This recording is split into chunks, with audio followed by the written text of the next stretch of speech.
આદિવાસીઓની આસ્થાનું પ્રતીક એવા દેવા બાપાના નામ પરથી આ સ્થળનું નામ પડ્યું દેવઘાટ, જ્યાંનું લીલુંછમ વાતાવરણ અને ખળખળ વહેતા ઝરણાનું દ્રશ્ય એક અનેરા આનંદની અનુભૂતિ કરાવે છે.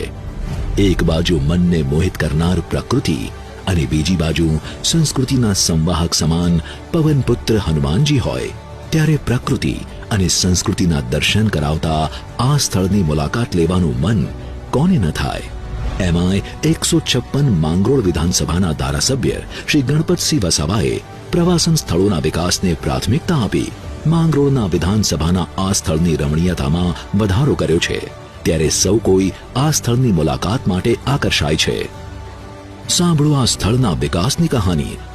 ગણપત સાહેબ વસાવા સાહેબે ધારાસભ્યશ્રીએ આ દેવઘાટને નવનિર્માણ કરેલ છે.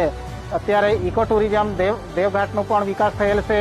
અત્યારે અહીંયા બહારથી દર્શનાર્થી બી આવે છે દર્શન કરવા માટે, અને ખાસ કરીને દર રવિવારે બહુ જ જનમેદની અહીંયા ભેગી થાય છે દર્શન કરવા માટે.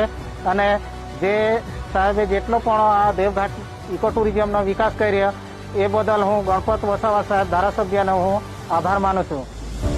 આ વાત છે દેવઘાટના વિકાસની. આ વાત છે પ્રવાસન ક્ષેત્રે થયેલ પરિવર્તનની.